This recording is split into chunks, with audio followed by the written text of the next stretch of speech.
The morning sun cast long shadows across the polished marble floors of Buckingham Palace as Queen Camilla stood at the tall windows of her private study. Her fingers traced the edge of the heavy curtains, a habit she had developed during moments of deep contemplation. Today felt different from all the others that had come before. The weight of the crown, both literal and metaphorical, seemed heavier on her shoulders as she prepared for what might be the most significant announcement of her reign. Lady Margaret Thornfield, her most trusted advisor and closest friend, knocked softly before entering the room. The two women had known each other since childhood, growing up in neighboring estates in the countryside. Margaret's loyalty had never wavered, even through the most turbulent times of Camilla's life. She carried a leather portfolio filled with documents that would change everything. "Your Majesty, the final statements are ready for your review," Margaret said, her voice carrying the subtle tremor of someone who understood the magnitude of the moment. She had witnessed Camilla's journey from a young woman in love to a controversial figure, and, finally, to a respected queen who had won the hearts of her people through dedication and grace. Camilla turned from the window, her blue eyes reflecting years of experience, joy, and pain. The transformation from the Duchess of Cornwall to Queen Consort, and, eventually to Queen in her own right, had been a journey filled with challenges that would have broken lesser spirits. She had faced public scrutiny, media criticism, and the constant pressure of living up to the memory of her predecessor. Yet here she stood, having earned her place through unwavering service and genuine care for the people of Britain. "The Prime Minister called this morning," Margaret continued, settling into the chair across from Camilla's desk. "He wanted to assure you that Parliament fully supports whatever decision you make regarding your future role. The public sentiment, according to the latest polls, shows overwhelming support for your leadership." This information should have brought comfort, but, instead, it added another layer of complexity to Camilla's internal struggle. The decision she was contemplating wasn't about political support or public approval. It was deeply personal, rooted in a conversation she had with King Charles just weeks before his passing. His words still echoed in her mind with startling clarity. "Promise me, my dear Camilla," Charles had whispered during one of their last private moments together. "Promise me that you won't sacrifice your own happiness for the sake of duty. You've given enough. You've proven yourself beyond measure. When the time comes, choose what makes you truly content." The king's death had been sudden, despite his age and recent health concerns. A heart attack during his morning walk in the gardens of Sandringham had taken him peacefully, leaving behind a legacy of environmental advocacy and modernization of the monarchy. Camilla had been by his side within hours, holding his hand as he drew his final breaths, whispering words of love and gratitude for their decades together. Now, 3 months later, she found herself at a crossroads that neither royal protocol nor centuries of tradition could navigate for her. The official statement that would be released later that afternoon would shock the nation and, potentially reshape the British monarchy forever. "Have you spoken with William about this?" Margaret asked gently, knowing the importance of family unity in such matters. Prince William, now King William V, had been nothing but supportive of his stepmother since his father's passing.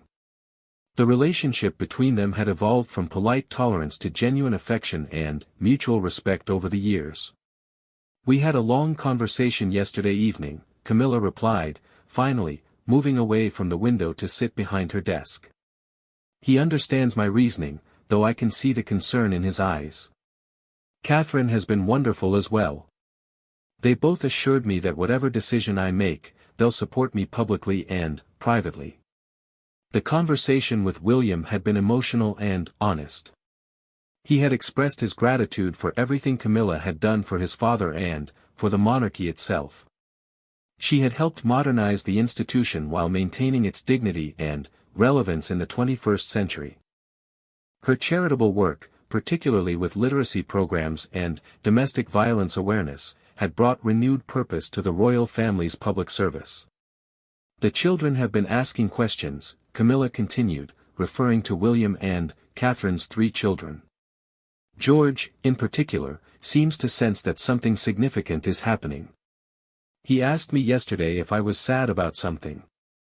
It's remarkable how perceptive children can be.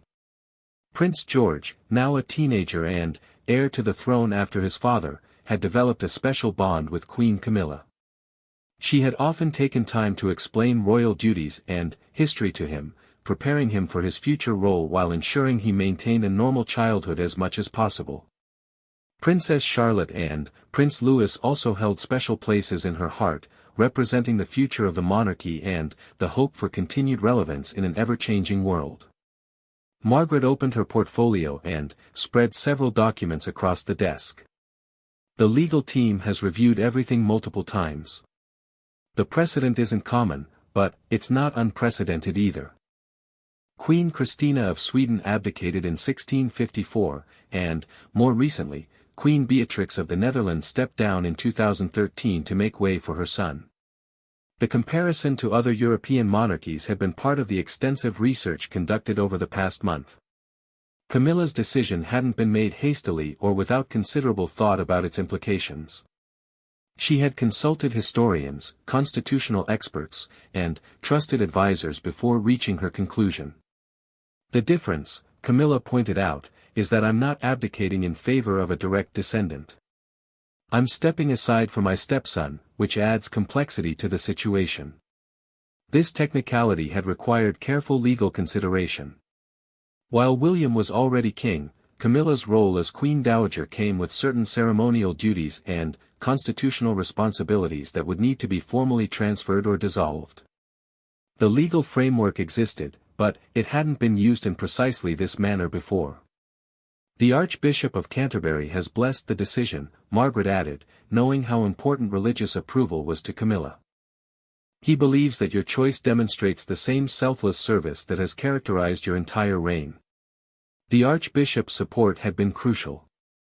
Camilla's relationship with the Church of England had been complicated by her divorce and remarriage to Charles, but, over the years, she had proven her dedication to the faith and its values. Her decision now was being viewed by religious leaders as an act of humility and wisdom rather than abandonment of duty. As the morning progressed, staff members quietly went about their duties, many unaware of the momentous announcement that would come later. The palace had maintained its normal rhythm, but those closest to the Queen could sense the undercurrent of change. Footmen exchanged worried glances, and the usually chatty kitchen staff worked in unusual silence. "What about your personal security detail?" Margaret asked, addressing practical concerns. "Sir Robert has expressed concerns about the transition period." Sir Robert Hartwell, the head of royal security, had indeed raised important questions about protecting Camilla during and after her transition from queen to private citizen. The security protocols for former royals were different, and the adjustment period would require careful planning. There had already been discussions about which residences she would retain access to and which staff members would continue in her employ. "I've asked to keep Mrs. Henderson and Thomas," Camilla replied, referring to her personal secretary and long-time butler. "They've been with me for over 15 years, and I trust them completely. As for residences, I'm hoping to retain the use of Ray Mill House. It holds so many memories, and it would provide the privacy I'm seeking." Ray Mill House, Camilla's personal property in Wiltshire, had been her refuge throughout her royal years. The Georgian manor house sat on several acres of beautifully maintained gardens and represented a connection to her life before the crown. It was where she went to read, garden, and simply be herself without the constant protocol of royal life. The emotional weight of leaving behind Clarence House and the other royal residences was significant. These places had been home during some of the happiest years of her life with Charles.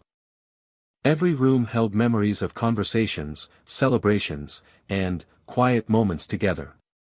Walking away from them felt like closing a chapter of her life that had defined her for decades. "The announcement will focus on your desire to support King William's reign without the potential confusion of having two queens," Margaret said, reviewing the carefully crafted language of the official statement.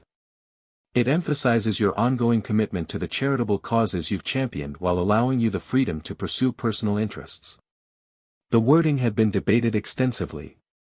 The statement needed to convey respect for the monarchy while explaining a decision that some might view as unprecedented or even controversial. Public relations experts had been consulted to ensure the message would be received positively by the British people and the international community. "I want to make it clear that this isn't a rejection of royal duty," Camilla emphasized. "It's a recognition that sometimes the greatest service we can provide is knowing when to step aside gracefully." This philosophy had guided much of Camilla's approach to royal life. She had never sought the spotlight for its own sake, preferring to focus on substantive work rather than ceremonial appearances. Her literacy charity had established reading programs in over 200 schools, and her work with domestic violence survivors had led to significant policy changes in how such cases were handled by law enforcement. As noon approached, the palace began preparing for the afternoon's announcement. Press secretaries reviewed their briefing materials, security teams coordinated with media management, and senior staff prepared for the flood of questions and reactions that would inevitably follow. "Are you ready for this?" Margaret asked, her voice filled with concern for her friend rather than professional duty. Camilla stood and walked to her desk, picking up a framed photograph of herself and Charles from their last official portrait session together. His smile in the picture was radiant, and her hand rested comfortably on his shoulder. They had faced many storms together and emerged stronger. This decision honored the love they shared and the life they built together. "I'm ready," she said with quiet conviction. Charles always said that the monarchy's strength came from its ability to adapt and evolve. Sometimes that means making difficult choices for the greater good. The afternoon sun was beginning to shift the light in the room, creating new patterns on the walls and floors. Soon, this would no longer be her study. The books, personal photographs, and small treasures that made the space uniquely hers would be packed away, carried to a new life that awaited beyond the palace walls. Outside, London continued its daily rhythm, unaware that the woman who had served as their queen was about to make a decision that would resonate through history. The afternoon papers would need to be completely redesigned, television programming would be interrupted for special announcements, and historians would begin analyzing the implications of this unprecedented moment. But, for now, in the quiet of her study, surrounded by the weight of history and the promise of a different future, Queen Camilla prepared to take the final step in a journey that had transformed her from a private citizen into a public servant, and would now return her to a life where her choices were truly her own. The clock on the mantelpiece chimed noon, marking the beginning of the end of one of the most remarkable chapters in modern royal history. The throne room at Buckingham Palace had witnessed countless historic moments, but the atmosphere this afternoon felt particularly charged with anticipation. King William V stood before the ornate mirrors, adjusting his tie for the third time in 10 minutes. His reflection showed a man who had grown into his role as sovereign, but the weight of the upcoming announcement was evident in the tension around his eyes. Catherine, the queen consort, entered quietly and placed a reassuring hand on her husband's shoulder. Their marriage had weathered the transition from duke and duchess to king and queen with remarkable grace, but today presented challenges neither had anticipated when William first ascended to the throne. "The children are asking why everyone seems so serious today," Catherine said softly. Charlotte noticed that the staff has been whispering more than usual. Their daughter's perceptiveness never ceased to amaze them. At 15, Princess Charlotte had developed an acute awareness of palace dynamics and could sense when something significant was happening even when adults tried to shield her from royal complexities. "We'll need to sit down with them after the announcement," William replied, turning away from the mirror to face his wife. "This will affect them too, especially George. His relationship with Camilla has been so important to his understanding of his future role." Prince George, now 17 and increasingly aware of his destiny as the future king, had indeed formed a close bond with Queen Camilla. She had taken special care to share stories about his grandfather and to help him understand the human side of royal duty. Her decision to step away from royal life would leave a significant gap in his preparation for the crown. In her private apartment, Queen Camilla was putting the finishing touches on her appearance for the announcement. She had chosen a navy blue dress that Charles had always particularly admired, paired with the sapphire brooch that had been his last birthday gift to her. The jewelry felt like carrying a piece of him with her as she prepared to take this monumental step. Her lady-in-waiting, Sarah Collins, was quietly organizing the Queen's personal effects. The process of sorting through decades of accumulated royal memorabilia was both practical and deeply emotional. Each item told a story of public service, private moments, and the gradual evolution from outsider to beloved member of the royal family. "Your Majesty, the BBC has confirmed they're ready for the live broadcast," Sarah informed her. "The statement will be read simultaneously at Parliament and broadcast to the Commonwealth realms." The coordination required for such an announcement was staggering. Time zones had to be considered to ensure that Canada, Australia, New Zealand, and the other Commonwealth nations received the news at appropriate hours. Diplomatic channels had been quietly informed to prevent the announcement from catching Allied governments off guard. "Has there been any reaction from the household staff?" Camilla asked, knowing that the people who worked most closely with the royal family often had the most genuine responses to major changes. Mrs. Patterson was quite emotional when she heard, Sarah replied, referring to the head housekeeper who had worked at the palace for over 30 years. "She said she couldn't imagine the palace without you, but she understood why you were making this choice." The staff's reaction had been a mixture of sadness and admiration. Many had watched Camilla transform from a controversial figure to a beloved queen who remembered their birthdays, asked about their families, and treated them with genuine kindness. Her departure would leave a personal void for many who had come to see her as more than just their employer. Down in the palace kitchens, Chef Morrison was preparing what would be Queen Camilla's final official meal as a working royal. He had chosen to make her favorite lemon drizzle cake, a simple pleasure that had remained constant throughout her years in the spotlight. The gesture was small but meaningful, representing the personal touches that made royal life bearable during its most challenging moments. "It won't be the same," whispered one of the kitchen maids to another. "She always remembered to thank us personally after state dinners. Not many of them do that." These quiet conversations were happening throughout the palace, as staff members processed the reality that someone who had become integral to their daily lives would soon be gone. The announcement would be public within hours, but, for those who knew Queen Camilla personally, the loss felt immediate and profound. In the state apartments, final preparations were being made for the formal reading of the announcement. The Lord Chamberlain, responsible for the ceremonial aspects of the royal household, was reviewing protocol with his assistants. There was no standard procedure for a queen stepping down from royal duties, so they were creating new traditions in real time. "The statement will be read first by His Majesty, followed by the official release to the press," the Lord Chamberlain explained to his team. "We must ensure that the transition appears seamless and dignified, regardless of how unprecedented this situation might be." The media had been gathering outside Buckingham Palace since early morning, sensing that something significant was about to happen.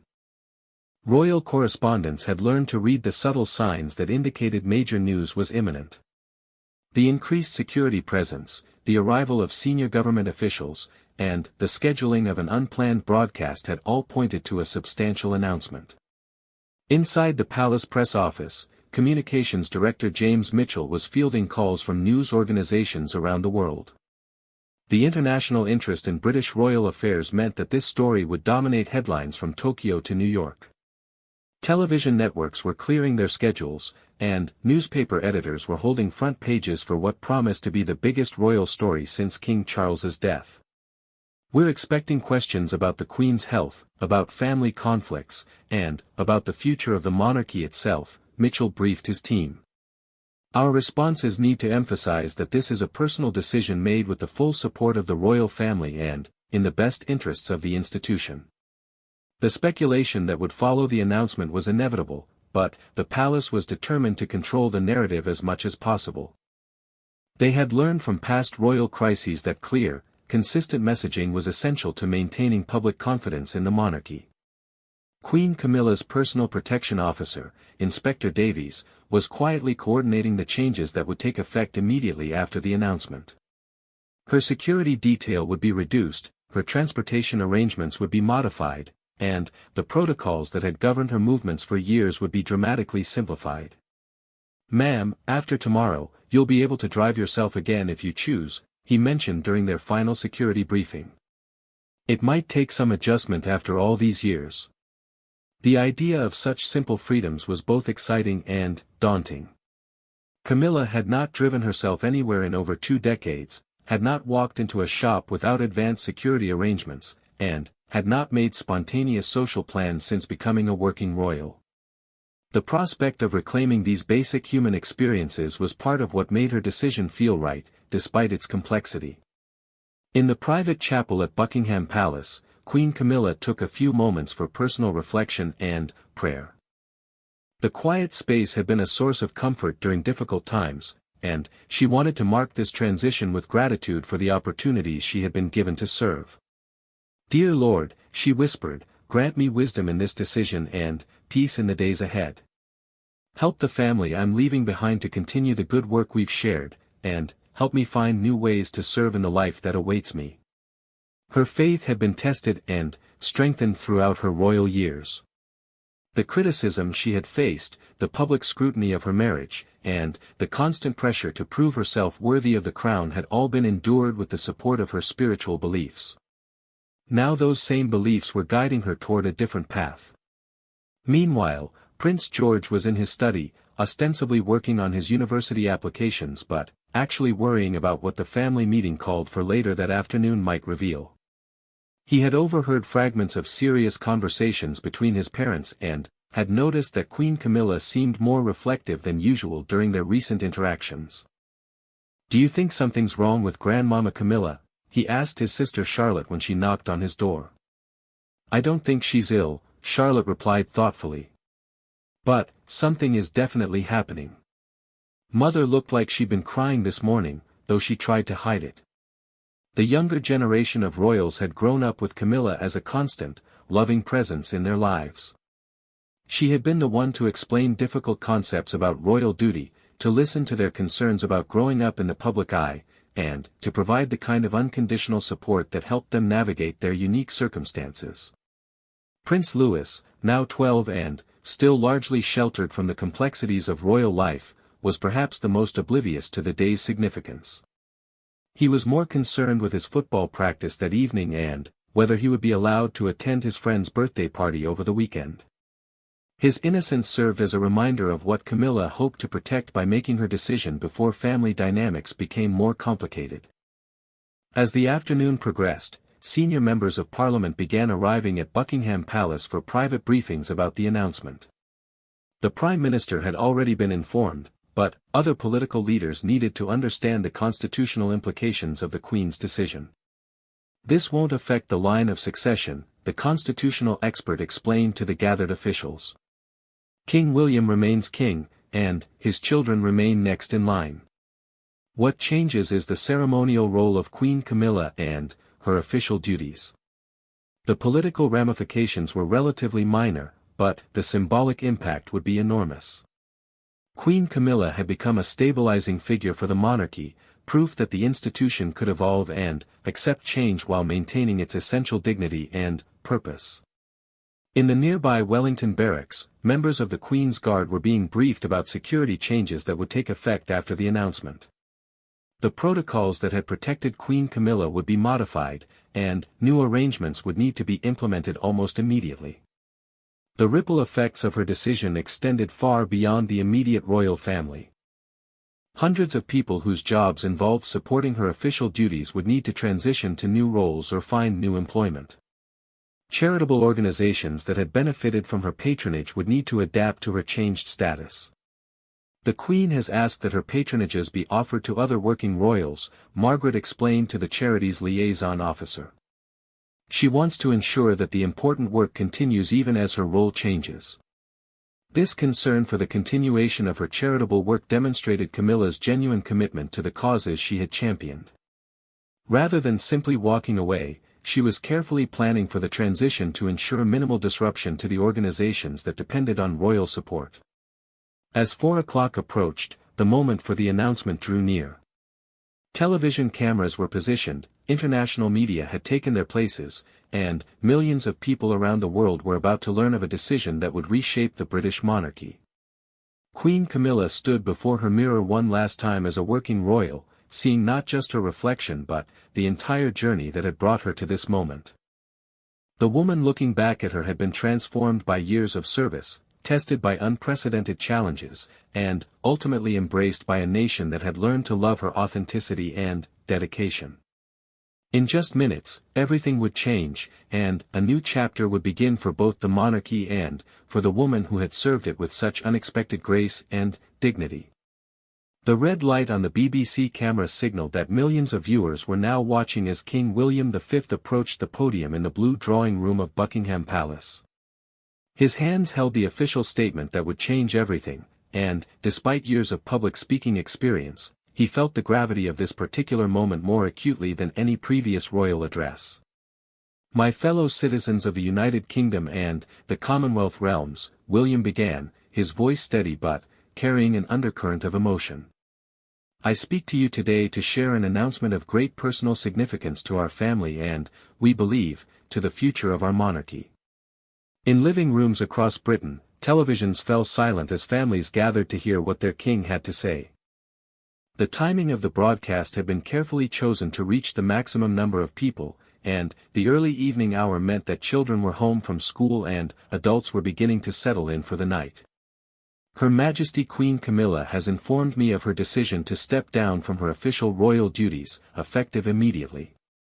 This decision has been made after careful consideration and, with the full support and understanding of our entire family." The words seemed to hang in the air for a moment before their full meaning began to sink in. In the television studio, royal correspondent Sarah Patterson struggled to maintain her composure as she realized she was witnessing unprecedented history unfold in real time. "Queen Camilla's service to our nation has been exemplary," William continued. "She has brought dignity, compassion, and unwavering dedication to her role. Her work in promoting literacy, supporting survivors of domestic violence, and championing countless charitable causes has made a lasting impact on our society." At Ray Mill House in Wiltshire, Camilla's sister Annabel was watching the broadcast with tears streaming down her face. She had known about the decision for weeks, but hearing it announced officially made it feel suddenly, powerfully real. Her phone was already beginning to ring with calls from friends and family members who needed to process this shocking news. "This decision reflects Her Majesty's characteristic selflessness," King William's voice continued from the television. "She believes that stepping aside will allow me to establish my reign without any potential confusion about precedence or protocol. Her wisdom in recognizing this transition period as an opportunity rather than a challenge demonstrates the same thoughtful approach that has characterized her entire time as our queen." In the palace, Queen Camilla herself was watching from her private sitting room, accompanied only by her closest personal staff. Mrs. Henderson, her private secretary, sat quietly nearby, ready to provide support if needed. The announcement felt surreal even to the woman at its center, despite months of planning and preparation. "Queen Camilla will retain her title but will no longer undertake official engagements on behalf of the crown," William explained. "She has requested privacy as she adjusts to this new chapter of her life, though she remains committed to several charitable organizations in a private capacity." The specification about retaining her title had been an important detail in the negotiations. Constitutional experts had debated extensively about whether she should remain Queen Camilla or revert to a different title. The decision to allow her to keep the designation recognized her years of service while acknowledging her changed role. In Australia, where it was early morning, Prime Minister Elizabeth Morrison was watching the broadcast from her office in Canberra. The implications for the Commonwealth realms were significant, as Queen Camilla had made successful state visits to many of these nations and had developed strong relationships with their leaders. "We respect and support Her Majesty's decision," Morrison would later tell reporters. "Queen Camilla has been a wonderful friend to Australia, and we wish her well in this new phase of her life." Back in London, the immediate reaction from political leaders was carefully measured but universally supportive. Opposition party leaders had been briefed in advance, ensuring a unified response that would maintain stability during the transition period. Her Majesty has served with distinction and honor, said Labour Party leader Michael Thompson. We respect her decision and look forward to supporting King William as he continues to modernize and strengthen our constitutional monarchy. The announcement triggered immediate changes throughout the royal household. Security protocols that had been in place for decades were quietly modified, staff assignments were restructured, and the daily schedule that had governed palace life was suddenly different. Mrs. Patricia Kellaway, who had served as Queen Camilla's dresser for 15 years, was packing the Queen's personal belongings with unusual care. Each item represented memories and milestones from a remarkable journey. The diamond tiara worn at state dinners, the comfortable shoes chosen for walking tours of hospitals and schools, the reading glasses used during countless briefings, all would now be stored away or returned to the royal collection. "I'll miss our morning chats," Mrs. Kellaway admitted to her colleague. "She always asked about my grandson's football matches and remembered when my husband was in hospital. That's not something you forget about a person." These personal touches had defined Queen Camilla's approach to royal life from the beginning. She had made genuine connections with the people around her, treating everyone with respect and kindness regardless of their position in the palace hierarchy.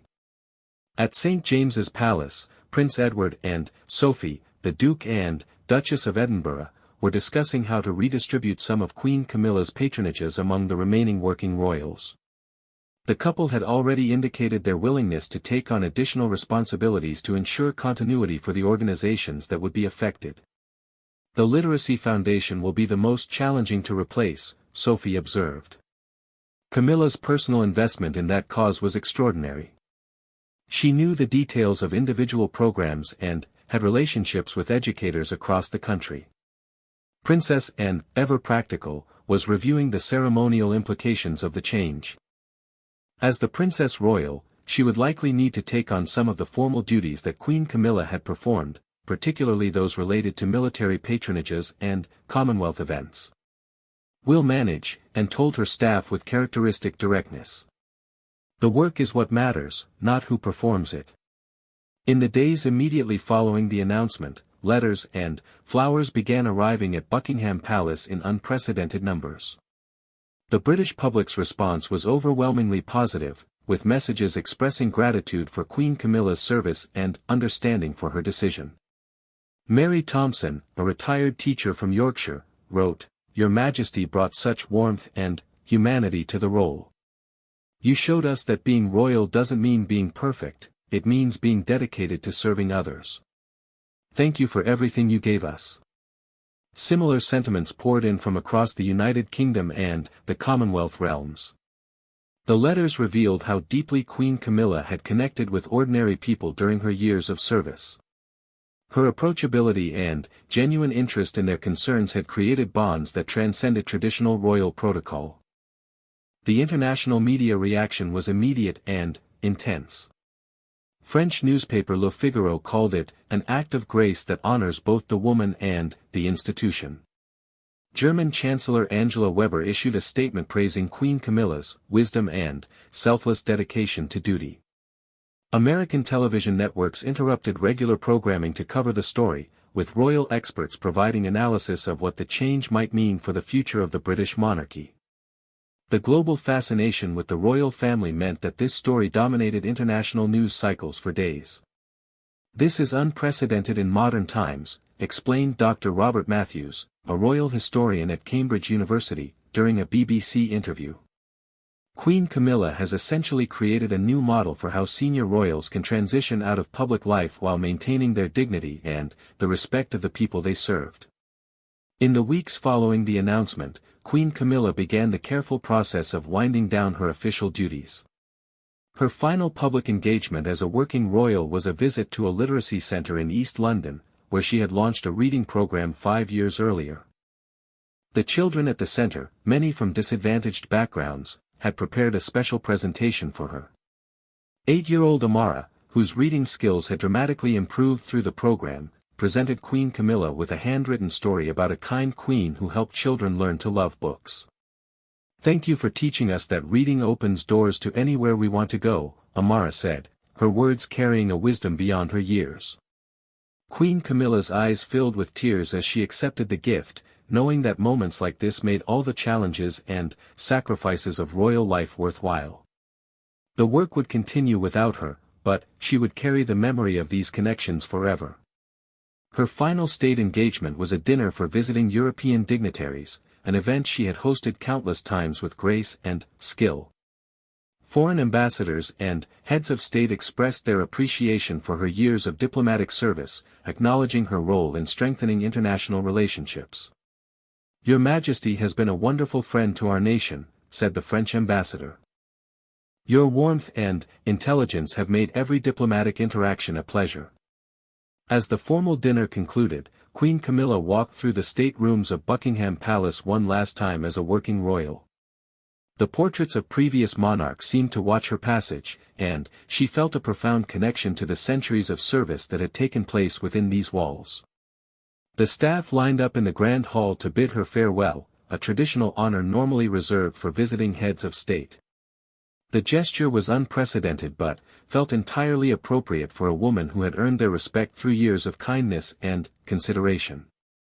"Thank you for everything," she said simply, her voice carrying to every corner of the vast space. "Serving alongside all of you has been the greatest honor of my life." Outside, London continued its daily rhythm, largely unaware that history was being made inside the palace walls. But, for those who witnessed Queen Camilla's final moments as a working royal, the grace and dignity with which she handled this transition would be remembered as the perfect conclusion to an extraordinary period of service. The sun was setting over the palace gardens as Queen Camilla returned to her private apartments for the last time. Tomorrow, she would wake up as a private citizen for the first time in decades, free to write the next chapter of her story on her own terms. 6 months had passed since Queen Camilla's historic announcement, and the autumn morning sun filtered through the windows of Ray Mill House with a gentle warmth that she had almost forgotten during her years of rigid royal schedules. For the first time in decades, she woke naturally, without an alarm clock or a lady-in-waiting's discreet knock at precisely 7 o'clock. The Georgian manor house felt different now that it was truly her home rather than just a weekend retreat. The formal portraits had been replaced with family photographs and personal artwork. The rooms that had once been styled for potential royal visitors now reflected her own tastes and memories. Books were scattered on tables where they were being read, not arranged for display.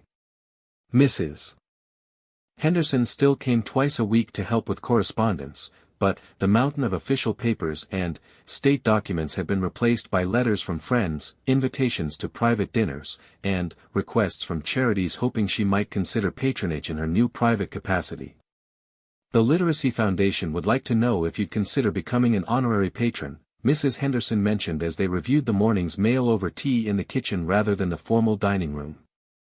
"They understand your status has changed, but they value your continued involvement." This request represented one of many adjustments required in Camilla's new life.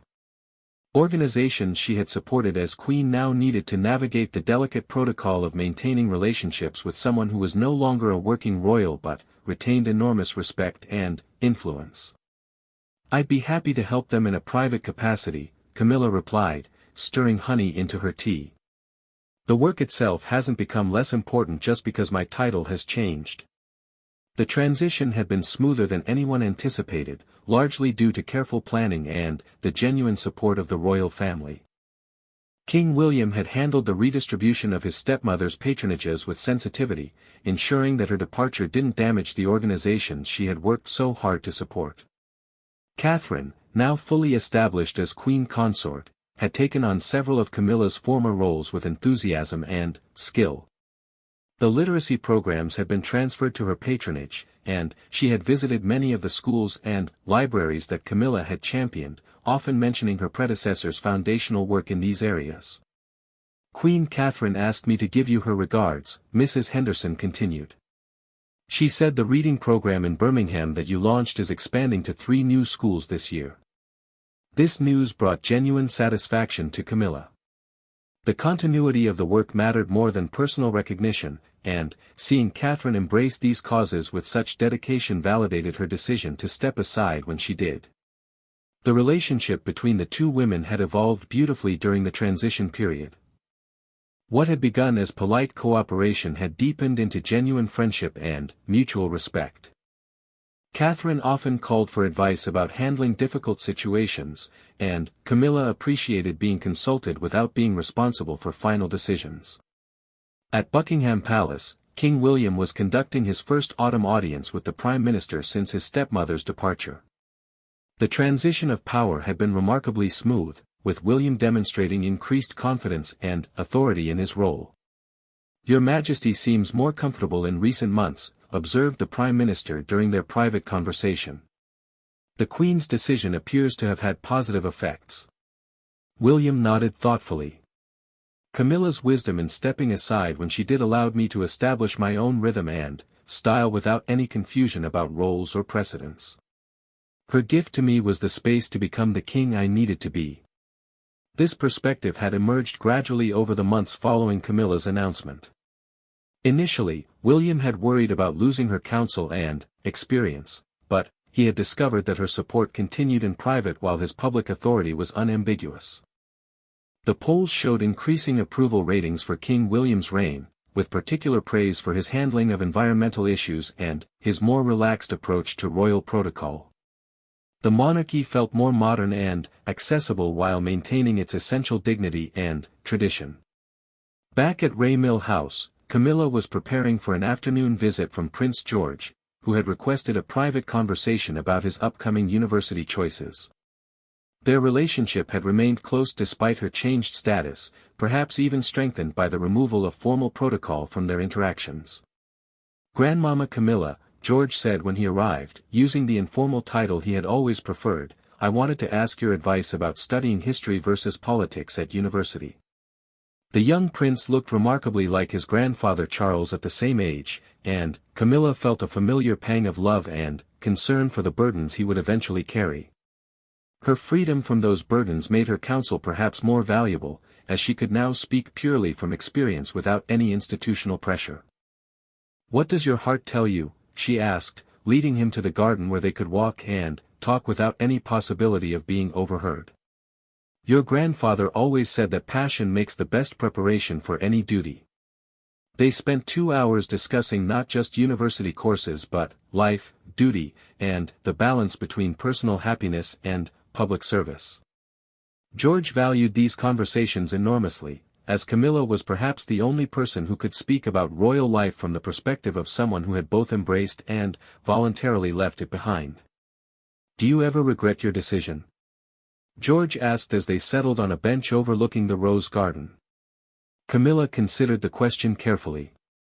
"Regret is too strong a word. There are moments I miss, the sense of purpose that comes with official duty, the platform to highlight important causes. But I don't regret choosing to step aside when I could do so gracefully rather than waiting until circumstances forced the decision."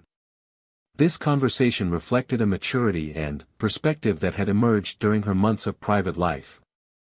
The freedom to speak honestly about royal experience, without the constraints of representing the institution, had allowed Camilla to process her own journey and find peace with her choices. Later that evening, she received a phone call from her sister Annabelle, who had watched the adjustment process with admiration and concern. "You sound happy," Annabelle observed. "Really happy, not just putting on a brave face."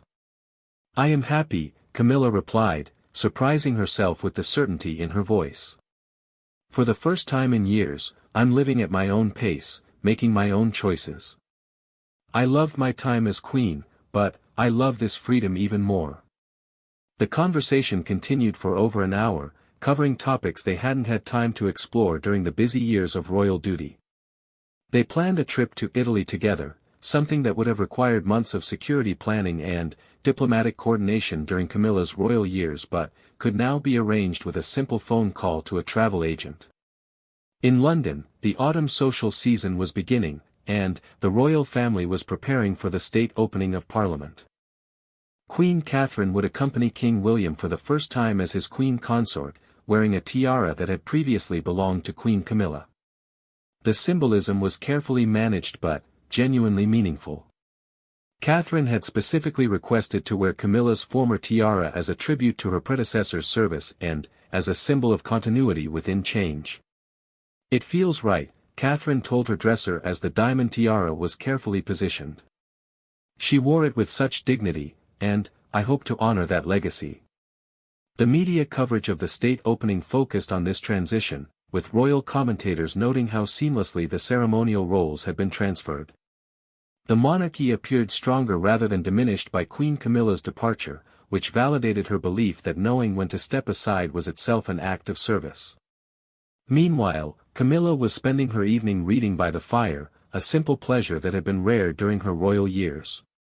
The book was a novel by a contemporary British author, chosen purely for enjoyment rather than because it might be mentioned in a future conversation with literary figures at a state dinner. Her phone rang occasionally with calls from friends inviting her to private dinners, theater performances, or weekend house parties. The social calendar that had once been managed by a team of staff was now entirely in her own hands, filled with people she genuinely enjoyed rather than diplomatic obligations. "Would you like to come to Sunday lunch?" asked her old friend Patricia, who had been hesitant to extend casual invitations during the royal years. "Just family, my grandchildren are visiting and they'd love to meet you." These informal gatherings had become some of Camilla's greatest pleasures in private life. Conversations flowed naturally without the careful protocols that had governed royal social interactions.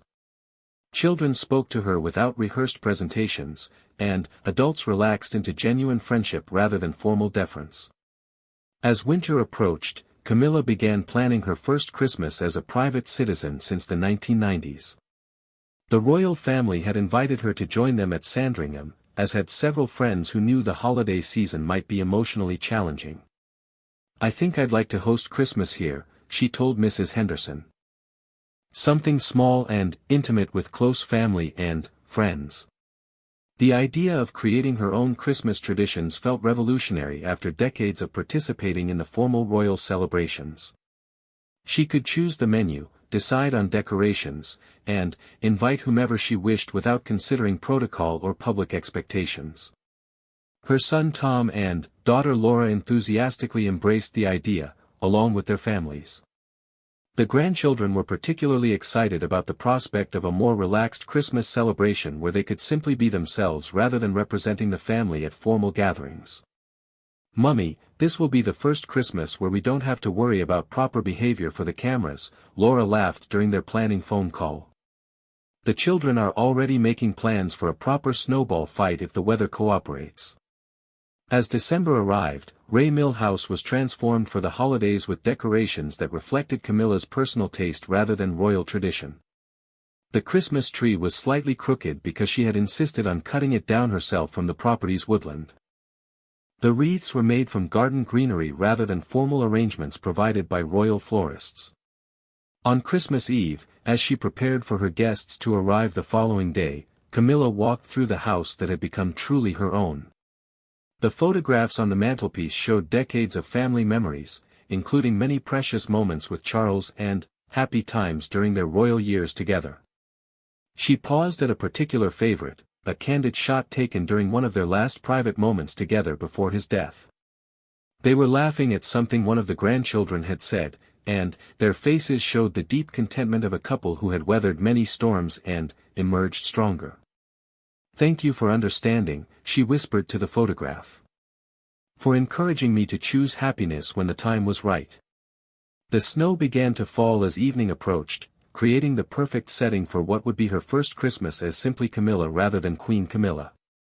She felt a profound sense of peace as she prepared to welcome her family into a home that represented not an ending but a beautiful new beginning. Outside, the winter evening settled over the Wiltshire countryside, while inside Ray Mill House, a woman who had served her country with grace was preparing to celebrate the season with the people she loved most, free to be herself in ways that had seemed impossible just a year before. The transformation was complete, and the future stretched ahead filled with possibilities that were entirely her own to choose.